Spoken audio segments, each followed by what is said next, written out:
This video is going to be, I hope, a calming and safe space for anyone, but especially for those of us who are really struggling today.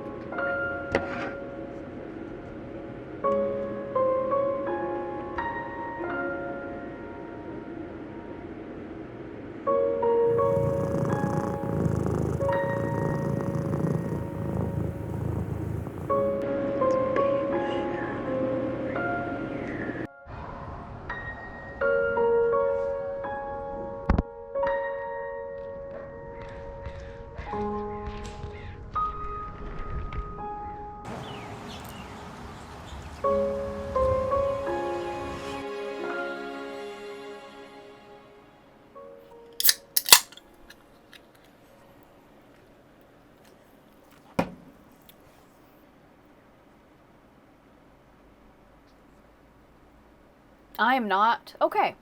As a bi woman living in America on November 6th, 2024, I'm sure it is not hard to fathom why I am not okay.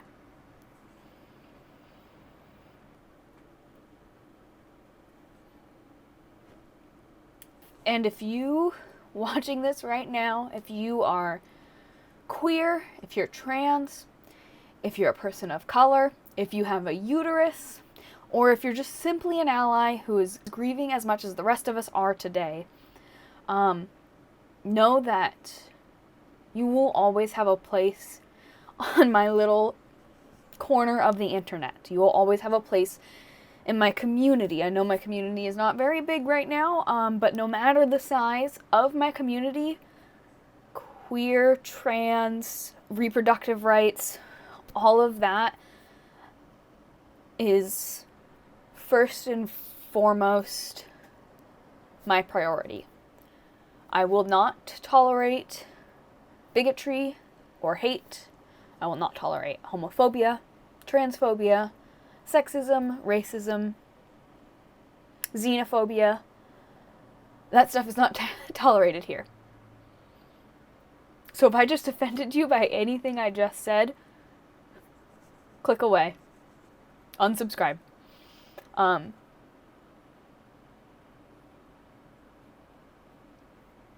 This place is a safe place for queer folks and any other minority.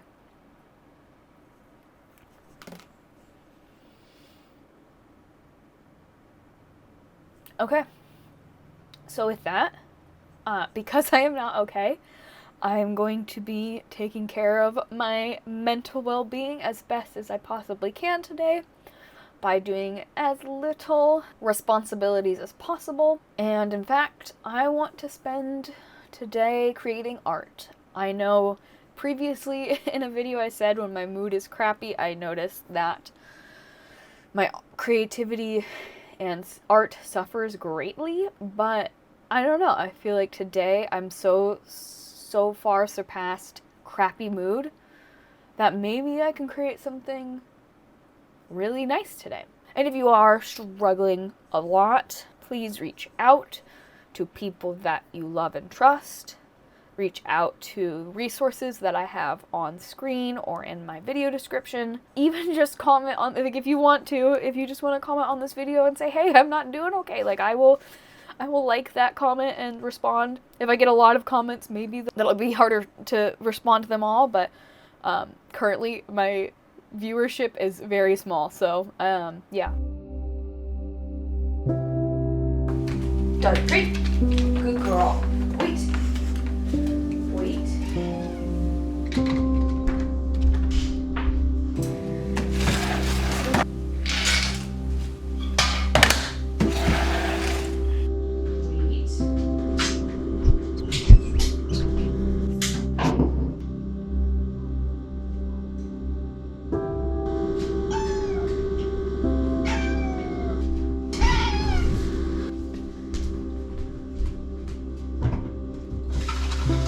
I think whenever you are experiencing a really strong emotion, it's important to let yourself feel that emotion. I think it is important to recognize that the emotion exists, recognize how it makes you feel, what it does to your body, like what physical reactions do you have to said emotion, and just let yourself feel it. Just tell yourself that like it is normal to feel emotions, it is okay to feel emotions, and give yourself that space to really understand what it is that you are feeling.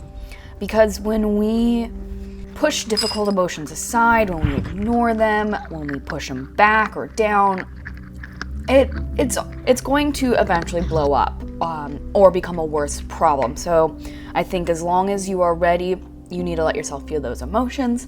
This morning, I was letting myself feel those emotions while also caring for my pets. They actually do really bring me a lot of joy, like just seeing them, watching them live their life really makes me happy. So doing these simple tasks, these simple routines that I do every day with my pets actually helped me feel really grounded, and petting my dog made me really happy. Girl, that's my good girl. Any belly rubs?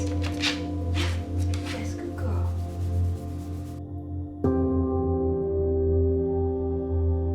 Feel your emotions, but also stick to like some really simple, easy routines so that you can feel grounded.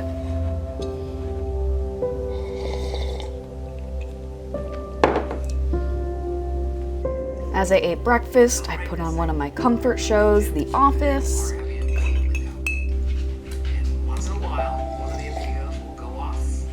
And then I have this new Pokemon card app that I've been playing every single day, so doing that after breakfast also brought me just like a little ounce of joy.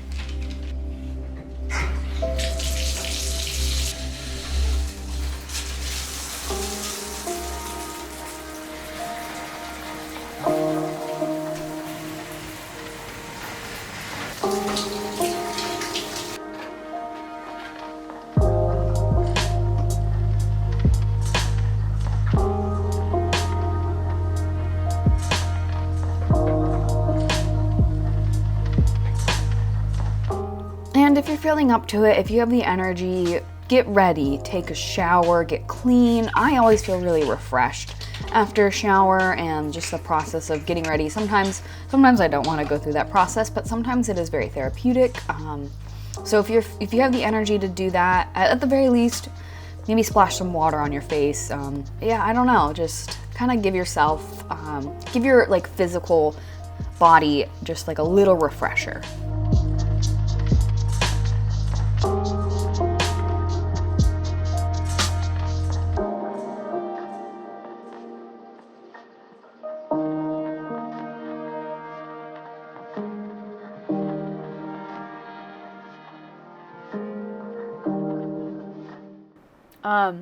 I've also mentioned in the past that I am taking an online watercolor class, and because it's online and recorded, I can rewatch those videos as much as possible. So today I actually wanted to redo a couple of my favorite paintings from that class. I might only be able to get to one today. I've definitely had a slow morning for obvious reasons. The two paintings I want to try to redo is first this portrait of a random German immigrant. I really did not want, I was not looking forward to doing a portrait painting when I found out that we were going to do a portrait painting, and I fell in love with this actually. And like even this, I can't believe I did this. I am shocked that I painted this. But I want to do it again and see if I can get it even better, because I don't know, something about the colors and just like this is just like a normal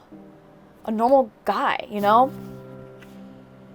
I don't know, I really loved doing this one. So this one's going to be the one I do first today, and it's going to take me, the sketch alone is going to take me a really long time, which is why I don't think I'll have time to get to both. A quick disclaimer, even though I am literally physically the one putting the paint on paper for these paintings that I'm going to do, I am watching a step-by-step tutorial on how to do it. So technically these images and the way I am painting them is not of my own creative mind. I'm being instructed on how to do it. This is like for my own educational purposes. I am not trying to teach you how to paint, and I'm not claiming that I am the one that has come up with the best way to paint these images. I am following someone else's painting. I hadn't done the grid method since probably high school art, but man, did this really help me get my portrait down. Without the grid method, I would not have gotten anything remotely close to this, which is part of the reason why I was nervous to do a portrait, because I hadn't done a realistic portrait since high school. But then when I remembered the grid method, I was like, okay, I got this. I think I can do this. And yeah, I love the grid method for portraits. It's really helpful for me.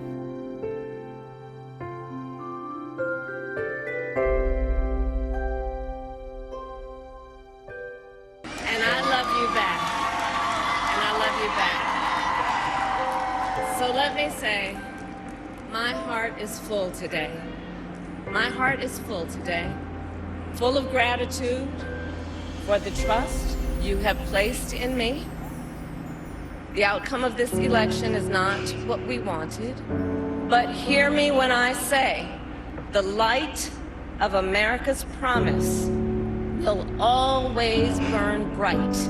To the volunteers who gave so much of themselves, the fight for freedom, for opportunity, for fairness, and the dignity of all people.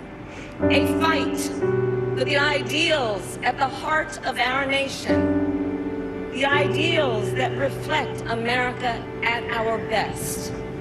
That is a fight I will never give up. To the young people who are watching, it is okay to feel sad and disappointed, but please know it's going to be okay. On the campaign, I would often say, when we fight, we win. But here's the thing. Sometimes the fight takes a while. That doesn't mean we won't win. That doesn't mean we won't win. The important thing is don't ever give up.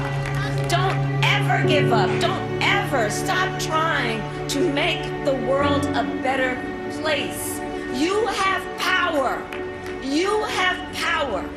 And don't you ever listen when anyone tells you something is impossible because it has never been done before.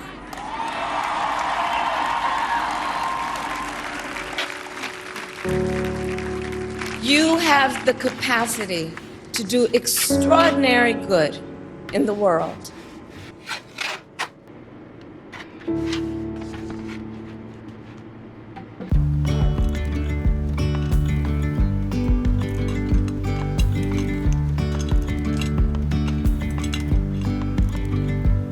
Watching Kamala's concession speech, obviously, as you could tell, was really emotional for me, but also having that good cry while listening to her words of encouragement and hope was so needed. And I saw a video, I think on TikTok, where someone was like, don't post yourself crying on social media because that's what the Trump supporters want. They want to see you cry. And to that I say, man, if a Trump supporter has watched this far into my video, thank you so much for the watch hours. I really need that. So from the bottom of my heart, thank you for watching this far into my video.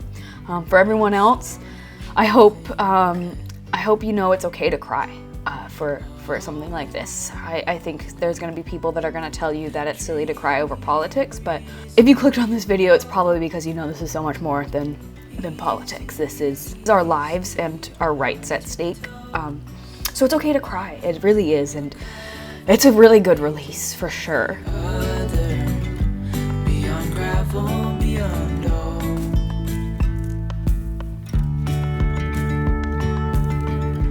And here's Padfoot. He is my stage 5 clinger. God, he really wants to be like with me all the time. So I have this little cat pouch hoodie that I put him in when I'm sitting at this desk, but it makes painting really difficult because he sheds so much. So there's always cat fur in my paints, in my paintbrushes, in my paintings. But he's so damn cute, isn't he? Like, look at him. He's a cutie patootie.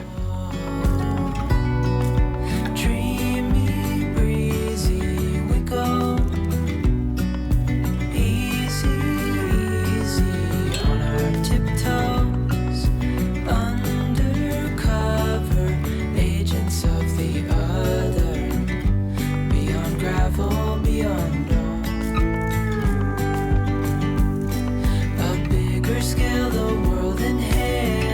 this piece, clearly by my bajillion outfit changes, took way longer than a day. I'm not a fast person when it comes to art. I usually take my time. But if you're feeling stuck in a rut of sadness or despair, try creating something, even if it's just picking up a coloring book and coloring inside of it, something that gets your hands and mind doing, like, concentrating on something else and doing something else, could maybe help just like give you a little bit of, I don't want to say peace, because, you know, there's a lot of emotions going on, but maybe it will give you like a little brief distraction. Dreamy, breezy, we go. Easy, easy on our tiptoes.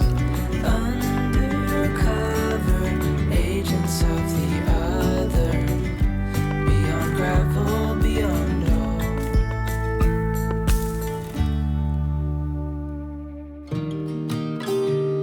So making moments for hope, you may not be there yet, and that's okay. Take all the time you need.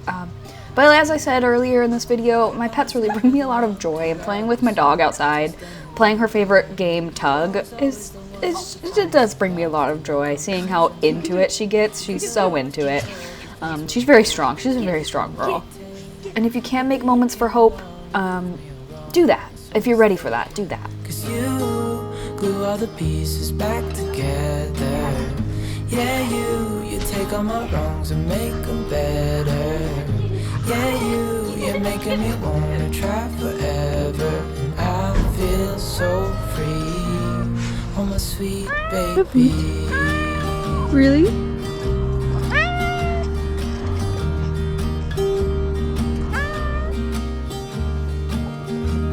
I was never the one to give up the ghost. I think it's also important to make time for some stillness. Give yourself an excuse to be lazy. So snuggling with my Stage 5 clinger, and playing some Disney Dreamlight Valley, and doing some reading. And that was my way to incorporate some stillness into my week. You glue all the pieces back together. Yeah, you take all my wrongs and make them better. Yeah, you're making me wanna try forever. And I feel so free. Okay, if you've watched this far into my video, I know this video isn't gonna solve anyone's problems, but I hope it gave you the space you needed to process some of your heavy emotions. I'm gonna have some links in the video description of videos that maybe have some actionable steps for us, or can give us some more of that sense of that maybe things aren't completely out of our control. Maybe there's something we can do to make our world a better place for us. So yeah, I'll have a lot of links in my video description for y'all. Back together. Yeah, you take all my wrongs and make them better.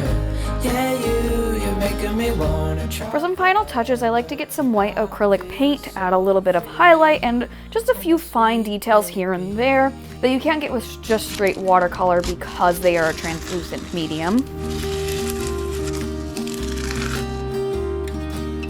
After I peel off the tape, I like to redefine the pencil marks in the borders where the tape was, just because I feel like it gives it an extra little dimension, like the picture is expanding past the border. And overall, I weirdly enough think I still like my first version better. I think there was just a few techniques and things that I did better in the first painting than I did in the second one, but it was so good to redo this painting and learn more about technique as I did it.